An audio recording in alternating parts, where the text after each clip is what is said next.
is true. Only the names have been changed to protect the innocent. Dragnet.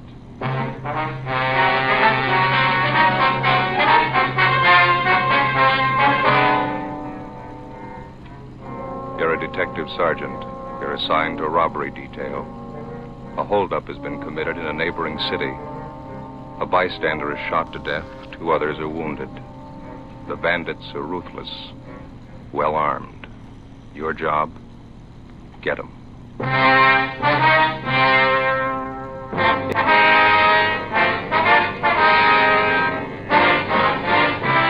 Dragnet, the documented drama of an actual crime. For the next 30 minutes, in cooperation with the Los Angeles Police Department, you will travel step by step on the side of the law through an actual case from official police files. From beginning to end, from crime to punishment, Dragnet is the story of your police force in action. It was Tuesday, October 6th. It was cool in Los Angeles. We were working a day watch out of robbery detail. My partner's Ben Romero. The boss is Captain Ed Walker. My name's Friday. I was on the way back from Calvary Cemetery. It was 11:45 a.m. when I got to room 27A. Robbery detail. Joe, how'd the funeral go? Pretty good turnout. Sure sorry I couldn't make it. Well, one of us had to be in court. Yeah. A lot of the boys out there, huh? Yeah. Martin had a lot of friends. He was a good cop. You see his wife? Yeah. Wife took it hard again. Pretty hard, yeah. Are you about ready for lunch? Better make up the logbook first, now we're a little behind. Yeah, all right. Hi, Stu. Ben, what's with you? Oh, same old thing. Say, what's the DR number on that job we handled yesterday? Hmm? The grocery store thing? You know, we showed those mug shots to the victims. You remember the DR number on it? Oh, yeah, I got it here. 374332. 332. Thanks.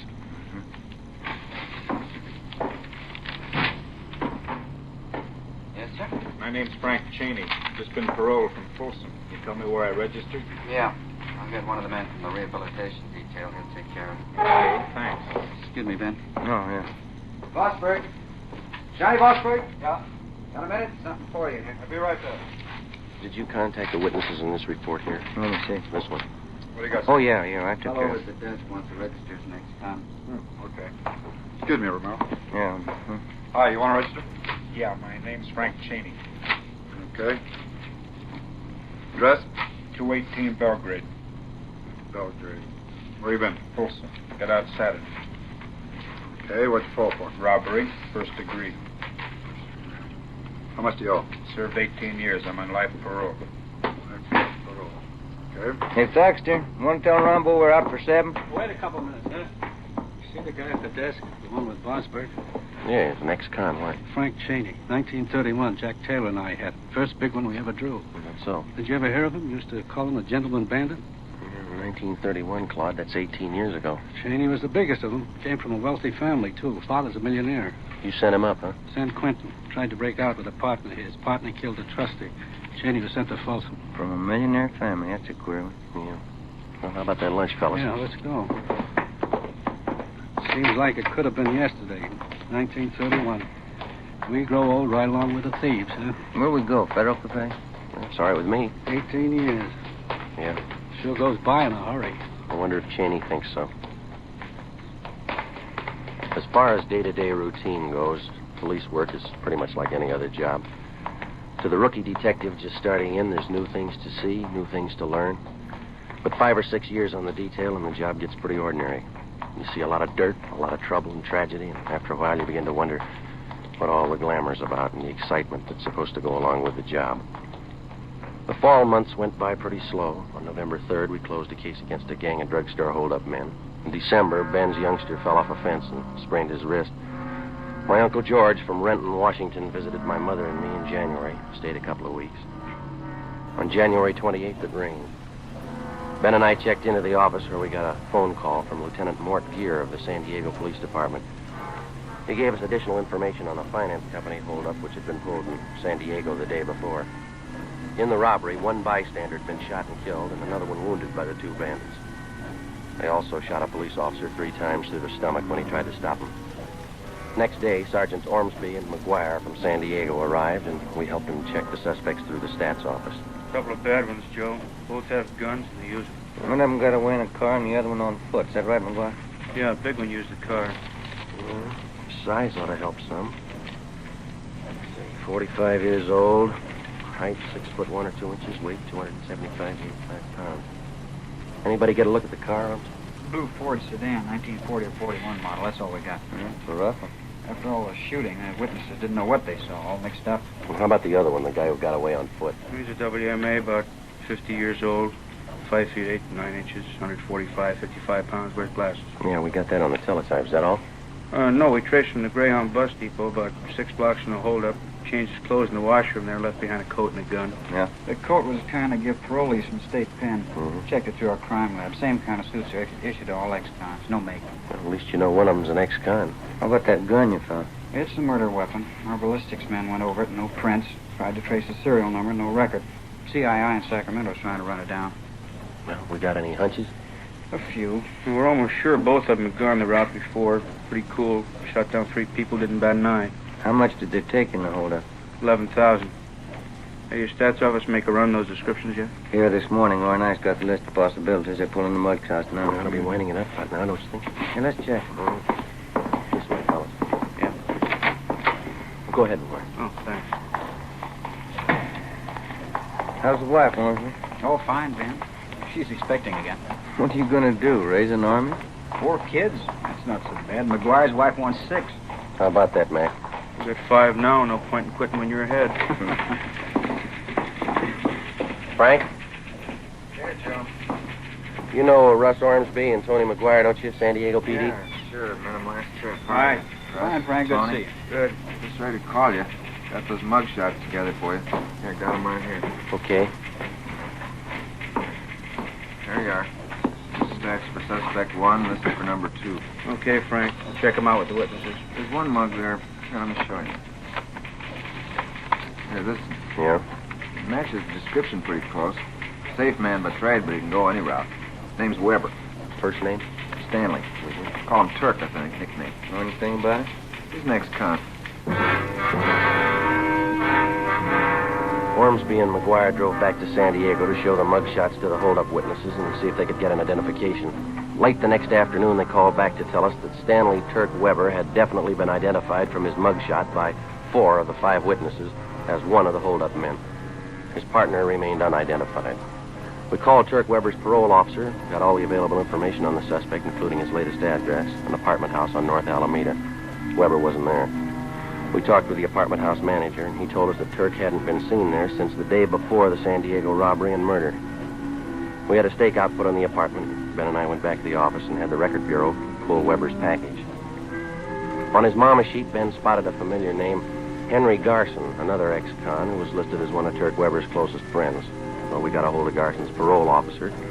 He told us Garson had had his parole transferred to San Diego, where he disappeared 2 weeks before he was wanted for violation of parole. We tried to check Weber through his relatives, but couldn't find any. But Henry Garson's report showed that he had a brother, Al, who ran a dry cleaning shop down in Seal Beach. He had no criminal record. The next morning, we drove down to see him.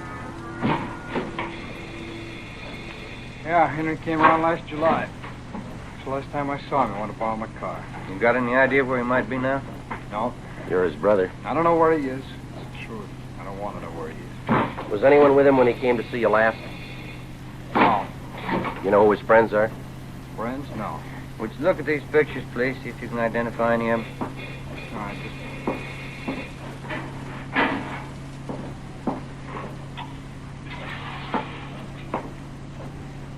No.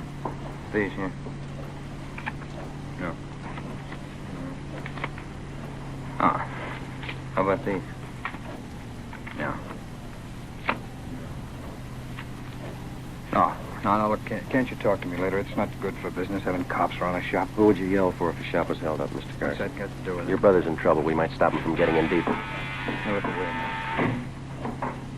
Hello, Mrs. Renner. Good morning, Al. Can I help you? No, I should go ahead and wait for the gentleman. No, that's all right. Just wait. Can I help you? My husband's soup cleaned and pressed. Can you have it by Tuesday? Tuesday, yeah, I'll drink. My Fred jacket's cleaned and pressed. All right. Could you help this little chair here? Where's Yeah, we can't get it. Tuesday, all right? Hey, Thanks, Miss Renner. And then after that. Bye, Miss Renner. Thanks.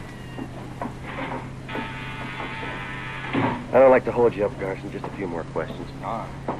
Now, you said the last time your brother was here, he wanted to borrow your car. Is that right? That's right. Did you let him have it? I let him have nothing. How about the rescue family? Oh, can't you let us alone? If Henry's in trouble, let him take care of it. We've got troubles enough of our own. This is important, Garson. We've got to have your cooperation. Well, why me? Oh, Henry's no good. I admit it. He's still my brother. Yeah? You asked me to send him to jail? If he belongs there, yeah. Look, I don't want any trouble. There won't be any. My mother lives in Santa Barbara. Just moved there. I got the address. Henry goes to see her every once in a while. When's the last time you saw her? 2 weeks ago, I was there, too. And something else. What's that? Henry had a gun. 11 a.m. Tuesday. Ben and I drove back to the office and put in a call to the Santa Barbara Police Department. We asked them to put a stake out on the home of Henry Garson's mother and to notify us the minute Garson was apprehended. We contacted San Diego and told them what we'd found out. After that, we doubled back on Turk Weber. From one of our informants, we heard that Weber and Garson had gone into some kind of a business together. For a bankroll, they'd succeeded in getting a loan from the Second National Bank out in Glendale. 1 p.m. We drove out and checked with the manager of the bank's loan department, Mr. Peabody. Here we are, officers. Stanley T. Weber, Henry Garson. Loan papers were signed over a month ago. What kind of a loan was it, Peabody? Business loan. Garson Weber came in with another man. They talked to our manager, Mr. Ascot. Excuse me. Yeah. What business are they in? Trucking concern. They wanted the money to buy equipment, more trucks. How much money did they borrow? $4,500, usual terms. I guess you inquired into their background. Oh, yes, their whole financial background. Did you know that Garson and Weber are both ex-convicts? I beg your pardon? I said, did you know that both of them are ex-convicts? You sure you haven't made a mistake? Henry Garson, Stanley T. Weber? Yeah, that's right. What'd they offer for collateral? Well, they had some of their equipment, 2 trucks, and of course there was the cosigner. Who was that? The name's right here on the loan papers. Let's see. Right here. Cosigner Frank Cheney.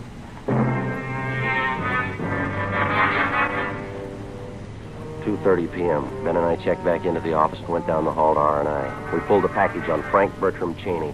White, male American, 5 foot 8.5 inches, 152 pounds, brown hair, brown eyes. The record read like a dime novel. Almost 20 years before, Cheney had crashed into the headlines of Pacific Coast newspapers as the gentleman bandit. Maybe some of the news stories were exaggerated, but the record showed that he actually owned a yacht, 3 expensive cars, an apartment house. In spite of all this, he had decided to settle for a career of robbery and murder. At the age of 30, he was the most sought-after man on the Pacific Coast. Finally, in 1931, after tracking him for a year and a half through more than a dozen armed robberies, Sergeants Thaxter and Taylor of the Los Angeles Police Department brought him in. He served 18 years at San Quentin in Folsom penitentiaries, and then he won his parole at the age of 48. We checked his parole officer, and he had nothing to report against him. We checked back in at robbery detail and met with Captain Ed Walker. How about Cheney's friends, Weber and Garson? Nothing yet? Not a thing, Skipper. Stakeout still on at Garson's mother's place in Santa Barbara. Weber's apartment still covered. You called San Diego about this, the Cheney angle? Yeah, we briefed him. They got all the mugshots down there. Weber's definitely been tagged as one of the men on that finance company job. I figured Garson for the second man, but none of the witnesses have picked out his mugshot. You talked to Cheney's parole officer. Yeah, I did. He gave us Cheney's last address. Same as the one on his ex-con registration, but he's moved. Didn't notify the office. Where does that leave you? Well, I talked to the manager at the apartment. He gave us a couple of addresses to run down. Guess we better start getting on it, huh? Yeah, it's getting late. Keep in touch. I'll notify you if anything breaks here. Right. Just a minute. Robbery, Walker. Well? Yeah, just a minute. You, Joe. Thank you. San Diego. Thanks. Friday. McGuire, Joe. How you doing? Good. You got something? We had the holdup witnesses back in again this afternoon. Showed them more mugshots. Yeah? Picked out Weber's partner in the holdup. Yeah? His name's Frank Cheney.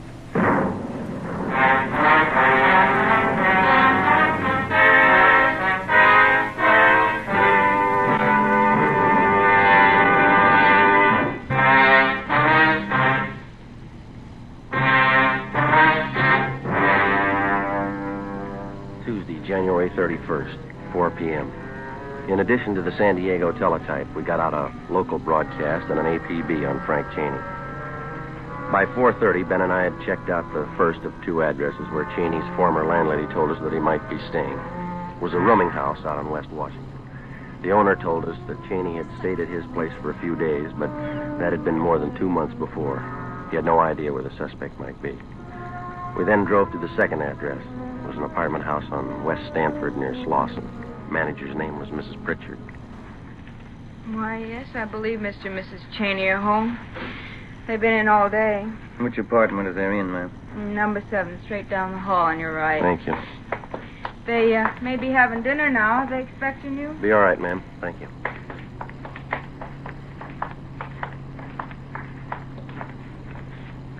Okay.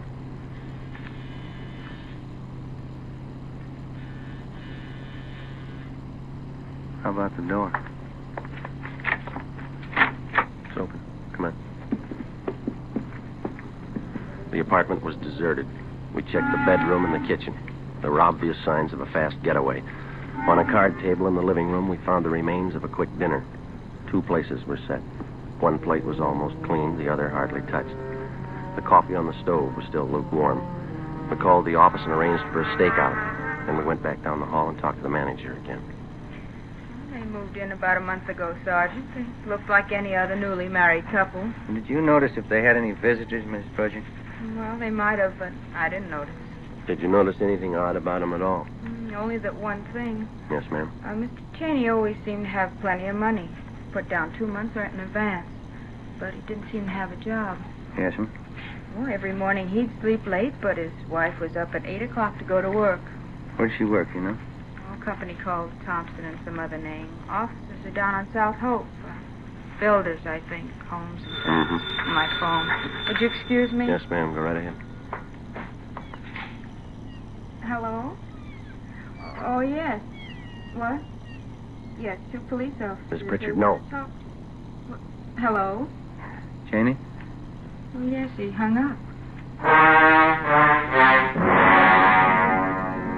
An alert for Cheney and his wife was broadcast, with special attention for the south end of the city. The wife's name and description was added to the APB.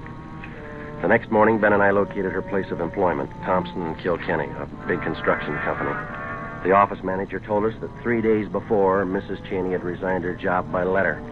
She asked that her final paycheck be sent to her mother, who lived in Marysville, California. We contacted the Marysville Police Department immediately, and the home of Cheney's mother-in-law was placed under 24-hour surveillance. We now had more than a half a dozen stakeouts going. A week passed. Nothing. Cheney and his wife seemed to have dropped completely from sight.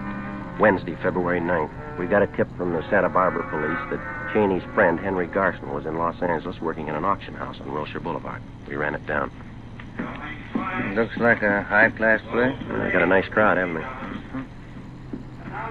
Catalog, sir? No, thanks. We'd like to see the manager, please. All right. Let me see. Oh, yes, over there by the claim desk. The man in the dark suit, Mr. Wood. Thank you. Thank you. All right, now go ahead and bid. Mr. Woolley? Yeah? Police officer, sir. We'd like to check on a man who's supposed to be one of your employees, sir. Oh, that's so? What's his name? Here's his picture. Can you identify it? Why, yes, that's Johnson, the new clerk. You want to talk to him? Yes, sir. All right. Right this way. He's back in the storeroom. Some kind of trouble? We'd like to talk to him. Yes, all right. Let's see. Oh, yes, there he is. Johnson. Oh, Johnson, would you come on, Ben. What you running for? Johnson, come here. Out the back. Yep. There he goes. He's heading up the street. Come on. Yep. He got on that bus. All right, come on. Let's double back to the car. Yep. Hurry. Yep.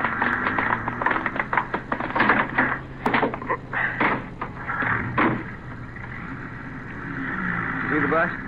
Yeah. Come on, move it. Yep. All right, hit the siren.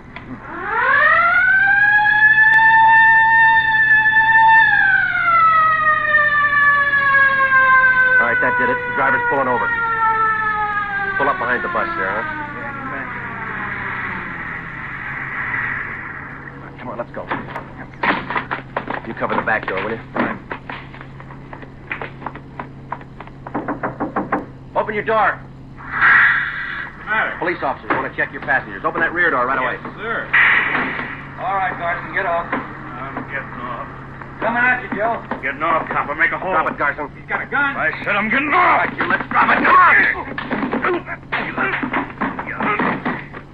Good, Joe. You okay? Yeah. Let's get him off of here. Hey, what's it all about? He do something wrong? Yeah, he didn't get off when we asked him to.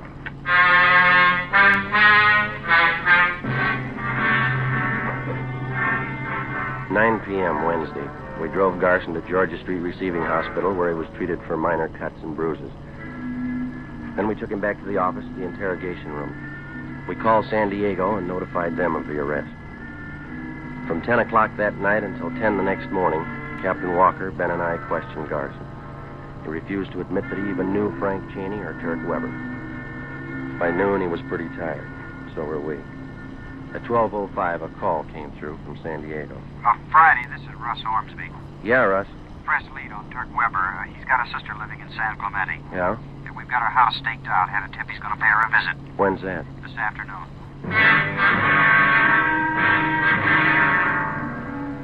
3:15 p.m. We got to the San Clemente turnoff, and a few minutes later, Ormsby and McGuire arrived from San Diego. We drove to the home of Weber's sister on South Orange Street and identified ourselves. She told us that Turk had been there that morning, but that he'd gone to the races at Del Mar for the afternoon. Did your brother say he was coming back? Said he might be back. He wasn't sure. Did he go to the racetrack alone? Yeah? Was he going to meet anyone there? I don't think so. He didn't mention it. You driving a car? No, he took the bus to the track. I see. Where would he most likely go if he doesn't come back here? I don't know. Maybe back to L.A., maybe San Diego. I don't know. And do you know if your brother Turk is going to meet Frank Cheney? How could he? Turk says Cheney's up north someplace with his wife. He told me that this morning. Where up north? He didn't know. Mm-hmm. You and McGuire want to stake out here, Ormsby? Ben and I'll hit the track. Yeah, okay.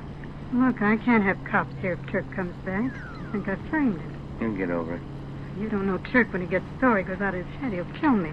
Why worry, miss? Huh? He'll have to kill us first.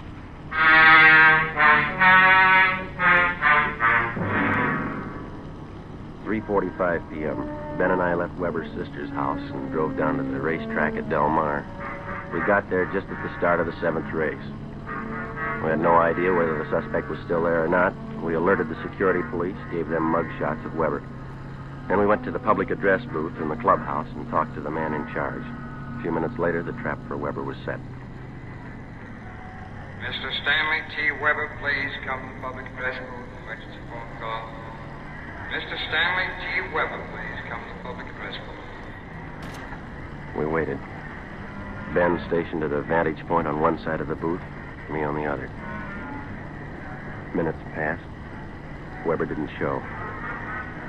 Ben caught my eye and shrugged his shoulders. Mr. Stanley T. Weber, please come to the public address booth. Emergency telephone call. Mr. Stanley T. Weber, please come to the public address booth. The announcer was barely finished when I saw Ben motioning. I looked and saw a large man heading up the cement ramp. When he got to the top, he turned to his right and headed straight for the public address booth. It was Turk Weber. Hold it right there, Weber. Police officers, get your hands up. What is this? You lousy cops, I'll have you busted for this. David Weber, get your hands up. Who tipped you? What difference does it make? Stand still. You'll never get him. You'll never get him in 20 years. Never get who? You know who. Cheney. He's too smart for you. You'll never get him, not in 20 years. All right, we got you, Weber. Shake him, Ben. I'll shake you, cop. Watch it, Ben. Let go. I'll kill you. I'll kill you. All right. That's it. He's sure a big package. Yeah. What's that over there? Did that fall out of his pocket? It's like a tip sheet. Yeah. Blue Boys Peerless Selection for Thirst. Price $1. Let me look at that a minute, can I? Best picks. You can't lose. This is your lucky day. What's it prove? He ought to get his $1 back.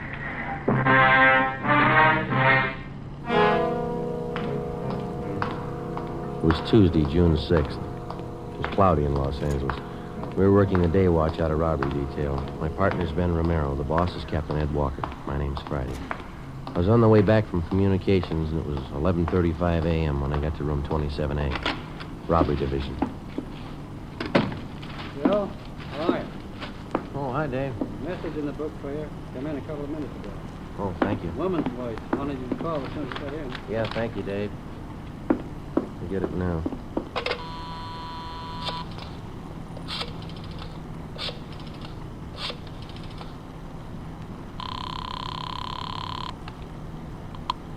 George Street Juvenile Bureau, Miss Bentley. Policewoman River there, please. Just a minute. River? Hold on. All right. Miss River? Dorothy? Joe Friday. Oh, yes, Joe. You get the message? Yeah. You worrying about your purse? I can't find it anywhere. Did I leave it in your car last night? Found it this morning. I can leave it at the desk here if you like. You can pick it up sometime today. Oh, that'll be swell, Joe. Thanks a lot. Sure, Dorothy. I had a wonderful time last night, Joe. I certainly enjoyed it. Yeah. Pretty good movie, huh? They, Dorothy? Yeah. Mother and I were talking this morning at breakfast. Like to come over to the house sometime for dinner? Ma'd like to meet you. Oh, well, sure. That'd be fine. I'd like to meet your mother. How about a week from this coming Monday? That's my day off. Is that okay? All right. A week from this Monday. If the weather's good, well, maybe we can have a barbecue out in the back. Oh, it sounds wonderful. Okay, see you later then. All right, Joe. Bye. Bye. Joe? Hi. How'd it work out, Ben? It didn't. Another false alarm. Sure is a scorcher out today. 4 months' work and not one solid lead. Where are we going? I haven't got the answer. I've run down so many bum tips, I don't think I'd know the real thing if it hit me in the face. Yeah. Romero, Joe? Yeah, Skipper? Oh, McGuire and Mort Gear from San Diego just got here. You want to come in? Yeah, right away, Ed. There they are. All right. Oh, What Ben. do you say? Sit down. Hope you two have more than we have. It's all in that report on the skipper's desk. 4 months legwork. Cold. Nothing at all? Lots of phony tips, bum leads. We got 3 stakeouts going. His mugshot's plastered all over town. No go, huh? I don't know. I think he's got the perfect face for a killer. You can hang his description on a million guys. Got nothing on him at all. Ben here just ran down the last lead we own. Yeah, false alarm. Nothing on the APB, huh? Got dust on it. Cold enough to bury. How long's it been since it happened? Back in January, wasn't it? Yeah, 27th. Stanley Finance Company, San Diego. It's all right there in the report, Ed. Yeah, I see. Hold-up shooting got 12,000. Suspects Frank Cheney, Turk Weber. Cheney did the shooting. That's what stops me. What's that? Took us a couple of weeks to grab Turk Weber and put him away. Here it's more than 4 months and Cheney's still on the loose. Doesn't that? He can't be that smart. He's free. I can't think of a better testimonial. What about the other angles Friday, besides those 3 stakeouts? We covered the town for Cheney. He had 4 months of it. Hotels, rooming houses, motor courts, bars, restaurants, the works. Must have a couple of thousand copies of his mugshot spread around. No response? Oh, get 4 or 5 calls a day on him. Been going on for weeks now. We check him out. Never the right man. What about his wife? She's still supposed to be with Cheney, isn't she? Funny thing, we haven't had one report on her. Last time the 2 of them were supposed to have been seen together was 5 weeks ago. That was up in Stockton. Cheney's mother-in-law lives in Marysville, huh? Still have a stakeout on her house? Yeah, no leads there either. How about it, Mort? Nothing to offer? About the same as up here. There is something we'd like to check on, though. Yeah? One of McGuire's informants was paroled 2 weeks ago. He served time with Cheney at Folsom. You have anything to say? Yeah. His idea Frank Cheney was the most hated man at Folsom. Most of the cons had given their right arm to cool him off. Mm-hmm. What made him so popular? Pretty much of a heel. Ran to the warden's office 3 times a week regular. Informed on the other cons every chance he got. You figure some of them might want to even the score. Mm-hmm. If they know anything, I'm pretty sure they'll talk. Worth a try, and their leads can't be any colder than what we got anyway. You gonna need any help, Mort? No, McGuire and I can handle the questioning. We'll go up to Folsom tomorrow. Okay. I don't think there's any argument. This thing needs a quick answer. Joe, you and Ben will have to push a lot harder and a lot faster. Cheney's robbed and killed before. Give him the chance, he'll do it again. We've run down all the possible angles, Ed. We've checked every lead we could dig up. There's one you missed. Yeah? The right one. Find it. From the day Frank Cheney had been identified as the killer in the San Diego hold-up murder 4 months before, all of us realized the danger of another killing as long as he was loose. After 18 years in prison, Cheney had a gun and he had his freedom again. We knew he wouldn't give him up easily. Thursday, June 8th, Lieutenant Mort Gear and Sergeant Tony McGuire returned from Folsom Prison. After talking with most of the convicts who knew Cheney well during his prison days, they had a list of more than 40 leads to run down. Ben and I took half of them. We started checking. It went kind of slow, and the results were thin. After running down the first dozen leads, we'd found out nothing about the suspect that we didn't already know. Monday, June 12th. We checked with a John Strezak, supposedly one of Cheney's close friends up at Folsom. He'd been paroled before Cheney, and he was now working at a large commercial engraving firm down on East Main. Yeah, I knew Cheney pretty well, Sergeant. Very well. Just a minute, will you? Mm-hmm. Yeah, that does it. Yeah, I know why you're here, Sergeant. I can't help you. You were pretty close to Cheney up at Folsom, weren't you, Strezak? Best friend? Everybody was his best friend. Everybody could do him some good. You haven't seen or heard from him since he got out, huh? Nope, I don't want to. I learned fast. How do you mean? He's a bum, Sergeant. Some people are born that way. Tried to talk me into a break once. I didn't buy. I knew he didn't write to the warden with it. Some people are born that way, bums. You think somebody might be hiding him out? Some of his pals. How about them? If he's got any pals, I don't know him. I can tell you this, they didn't come out of Folsom. Well, can you think of anything at all that might give us some kind of a lead on Cheney? I wish I could, believe me. Now, I better get back on the job. Shop foreman. He's no better than Cheney. Bum. All right, Strezak, thanks a lot. I'd like to know if you hear anything. I'm going to leave you one of our cards here. Yeah, okay, Sergeant. Hey, Strezak, what'd you go up for, anyhow? Just what I'm doing. Huh? Engraving. We kept at it, checking out the leads one by one, the same slow, dull routine that we'd been on for 4 months. It ate up valuable time, but it was necessary. You never know what a lead's worth until you check it out. During the past months, from the least promising sources, we'd uncovered a half a dozen bits of information about the suspect, none of them conclusive, but they helped point the way. We found out Cheney's favorite sport was sailing. Yacht clubs up and down the coast were contacted and asked to watch for him. We learned where Cheney got his eyeglasses, contact lenses. We went to the optician, got the prescription for them, and had copies of it distributed to all optical firms in the area. They got a request for lenses which matched those in Cheney's eyeglasses or contact lenses. They were to notify us. From a former college friend, we found out that the suspect was once treated for tuberculosis, and because of this, he drank only goat's milk. All the retailers in the area who sold goat's milk were contacted and alerted. We set up a system to check regularly all the mail received by relatives of both Cheney and his wife. Thursday, June 15th. Hi. San Diego called while you were out. Walked here. They come up with anything? Fair. One lead told him Cheney learned the printing trade while he was up at Folsom. Knew the business well enough to work at it. San Diego checking that out? They alerted the Printers Union. We'll do the same up here. Picture and story on Cheney will be in the Union newspaper next week. Yeah. Now, we dug up another bit on Cheney. We got it this morning. What's that? Well, instead of ordinary eyeglasses, Cheney's been known to wear contact lenses. You know, glass fits right over your eye. Uh-huh. Good chance he might be wearing them now. Kind of helped change his appearance. We got the prescription for the lenses from Cheney's eye doctor. Got the information to all the optical firms in town. Good. Friday, man out here to see you. Oh, okay, thank you, Dave. All right, that's all. Better contact San Diego. Keep him posted. Right, Skipper? This gentleman here, Joe. This is Sergeant Friday. Yes, sir. How are you, Sergeant? You remember me, Vince Bertoli? You were in my place last month, the White House Grill. Place down on Alameda? Yeah, that's right. Block from Union Station.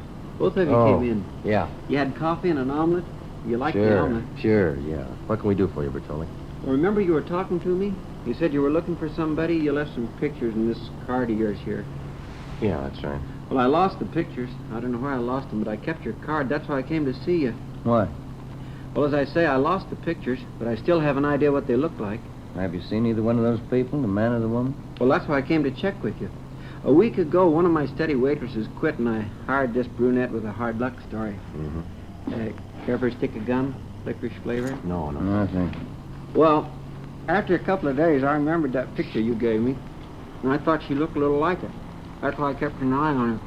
Did you notice anything out of the ordinary? You bet she never dates anybody. Not even me, and I'm the boss. Not ugly either. Yeah. She always claims she's got to get home. Never gives a reason. Says she lives alone. Well, where does she live? A couple of blocks from my place on North Jersey, I think.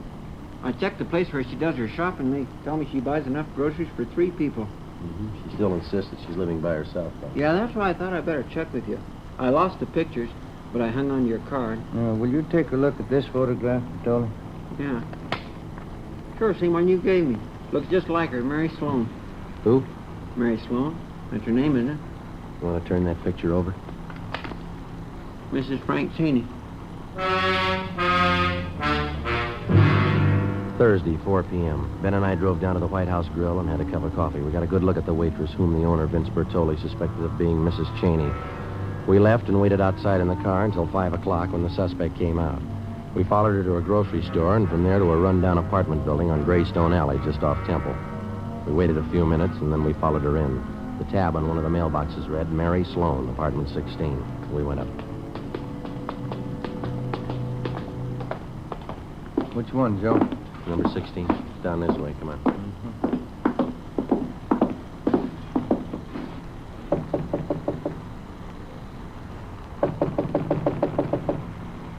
Guess we better try the door, huh? Who's there? Who is it? Police officers, open up. What do you want? Open the door. Just a minute. Anybody else in here? My brother. He's sick, sleeping in the next room. He can't be disturbed. Come on, Ben. You can't go in there. Honey, look out! Get out! Joe, the window. All right, get back inside here. Come on, you. Let me go! Let go of me! His arms, Ben. Grab it, will you? All right,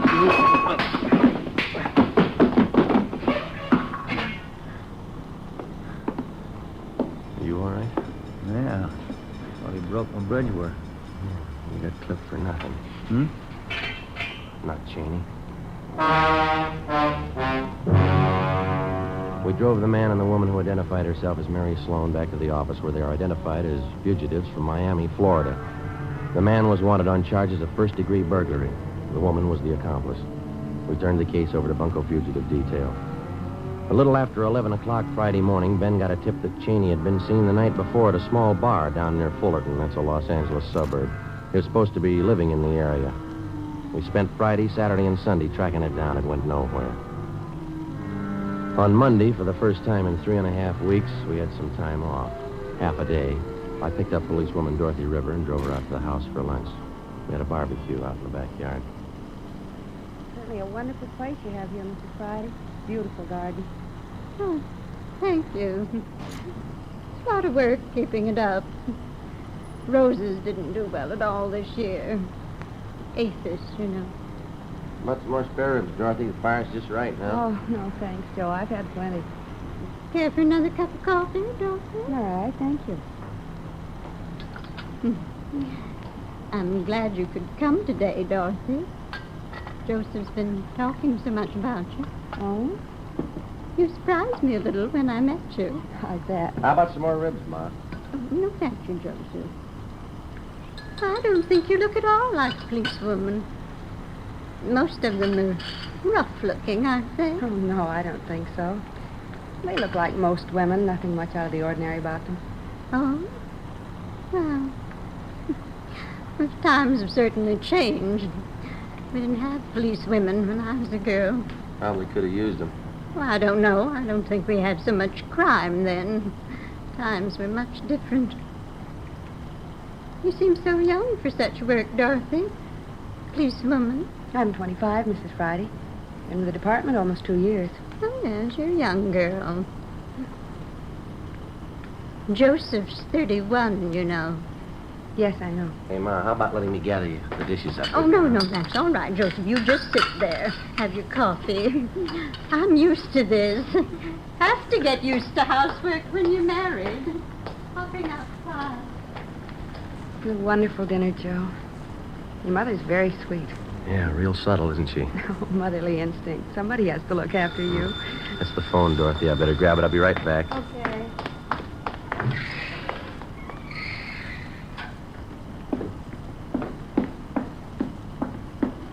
I'll answer, Joseph. Never mind, Ma. Let me get it. Friday talking. This is Walker, Joe. Check back in right away. What do you got? Spring and West Temple, the Second National Bank. Yeah? Frank Cheney just held it up.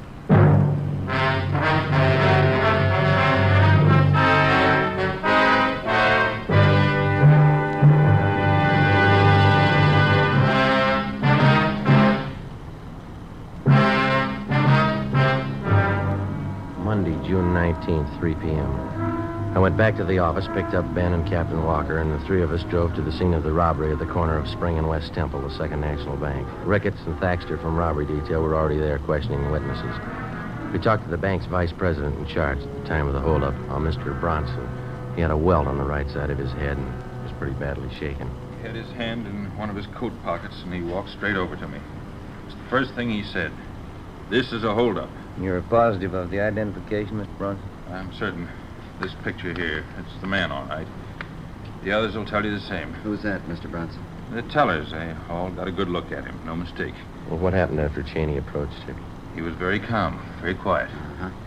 He said, do exactly what I tell you. Call for help, and I'll kill you.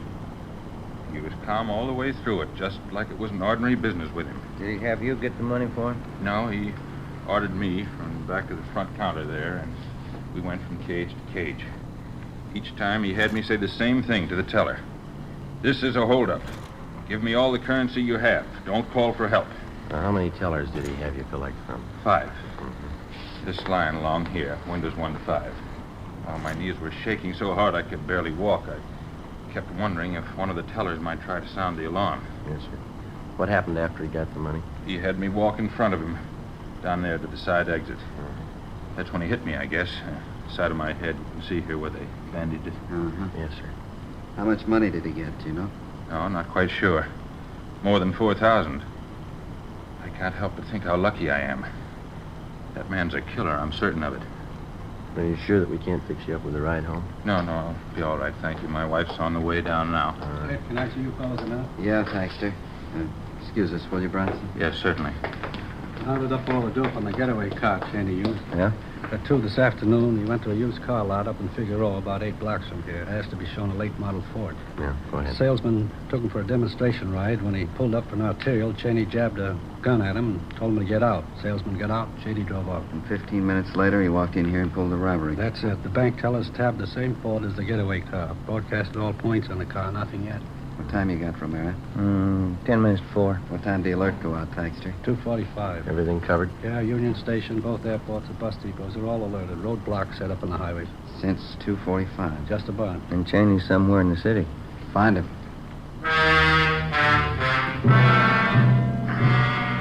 6 p.m., the search went on. We called into the office and had them notify San Diego of the latest developments in the case. At 7 p.m., the weather started to cloud up. Still no sign of Cheney or the getaway car. At 8 o'clock, it started to rain. A few minutes past 10, a 2-door Ford sedan was found abandoned on San Pedro Street near South Park. The license number matched that of Cheney's getaway car. The sedan was impounded and towed to a garage for fingerprinting. Ben called the office, and an emergency detail from Metropolitan Division was sent out to help in a house-to-house canvass of the neighborhood where the car had been found. By 4:30 the next morning, we'd gotten nowhere, so we decided to give it up until later in the day. At 6:30 a.m., we had poached eggs and coffee at an all-night drive-in. 7 a.m., it was still raining. We checked back in at the office. I don't know. Seems like every time we have to work late, it's gonna rain. You got any of those little white tablets in your locker? At breakfast, gave me indigestion. Yeah, I think I got a few left. That reminds me, how'd the dinner come off yesterday? Two of them get along all right? Oh, all right. You know how it is. Ma had her usual few things to say. Oh? Dorothy handled it pretty good. Good sense of humor. A nice-looking girl. Sensible.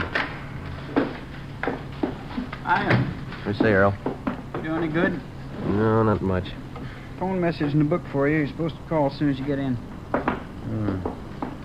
Hempstead 4219. No name? No, you're supposed to call the number, that's all. Oh, okay. Well, how's the new house, Earl? Pretty good. Takes a lot of money. Got the forms in for the patio. I'm going to pour the cement this weekend. Mm-hmm.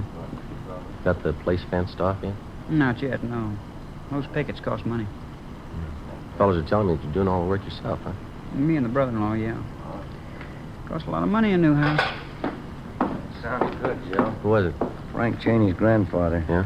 Says to come over right away. 7:30 a.m. It was still raining. Ben and I drove out to the older section of the Wilshire district to the Cheney mansion. It represented one part of the suspect's life that we could never figure. As a child and later as a young man, Frank Cheney had had every advantage and comfort that a millionaire father could buy for him. Yet for some reason, he'd settled on a career of crime. 7:45 a.m. Ben and I were shown into the main hallway of the Cheney home by the butler. He recognized us from previous visits. He took our hats and coats and then led us up the staircase to the master bedroom at the far end of the second floor. We found Cheney's 82-year-old grandfather propped up in a four-poster bed. His face was gray and sunken. There was a nurse in a white starched uniform standing by. You can go, nurse. Go on. I'll be outside if you need me, Mr. Cheney. Yes, yes. You, have some information for us, Mr. Cheney? Of course. I called. Sit down. Sit down. Thank you, sir. That hold-up yesterday, the bank robbery. I know all about it. Has Frank contacted you?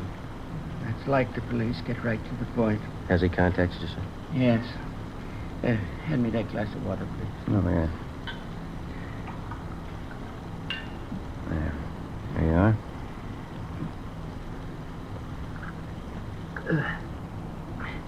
Thank you. No, leave it on the table there. Oh, yes. When Frank got out of prison last year, he came to see me. I offered him one more chance.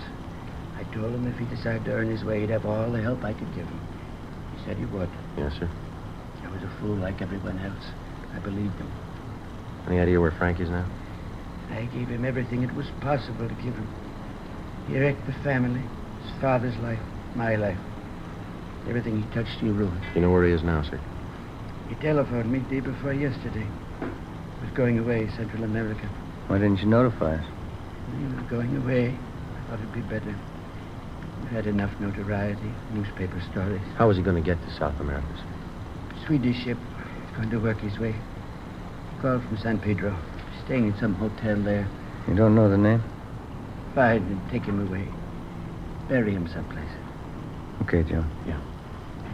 Thank you very much, Mr. Cheney. Sergeant. Yes, sir? Frank will have a gun. He'll try to use it. Yes, sir. Kill him. 9 a.m. Ben and I went back to the office and put in a call to the Swedish Vice Consulate on South Spring Street. They told us that 3 days before, a man answering Cheney's description had signed on the Swedish motor ship Southern Cross as a member of the engine room crew. We picked up Sergeants Thaxter and Davis and drove down to San Pedro. The Southern Cross was still taking on cargo when we got there. We showed Cheney's mugshot to the first mate. Oh, the American. Cameron, that's him. He signed on this trip. Is he aboard the ship now? Oh, he's right up there on deck. He was there. I guess he went below. What if you take us to him, please? All right. Lindgren! Ja? Ta över kommando en liten stund. All right, this way. The gangway, mind you. Better watch it, Ben. Yeah.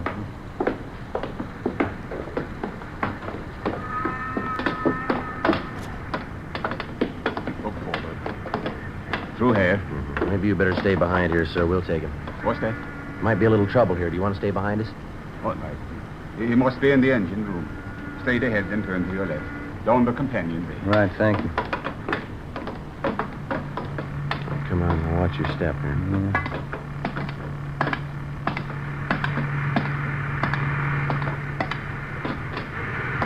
Joe. I'm It's in. Come on. Spotted it. All right, Cheney, hold it. He's making a break. Come on. He's going topside. Hustle. Come on, up the ladder. Look out, Joe! Give it up, Cheney. He's going for the gangway. Down, Ben. Yeah. All right, stop him. Come on.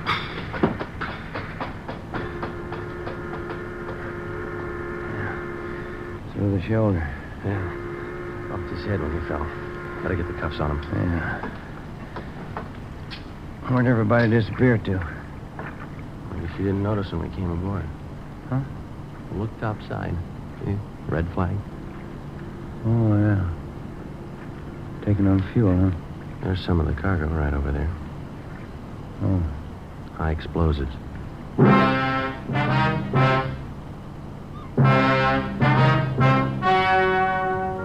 The story you have just heard was true.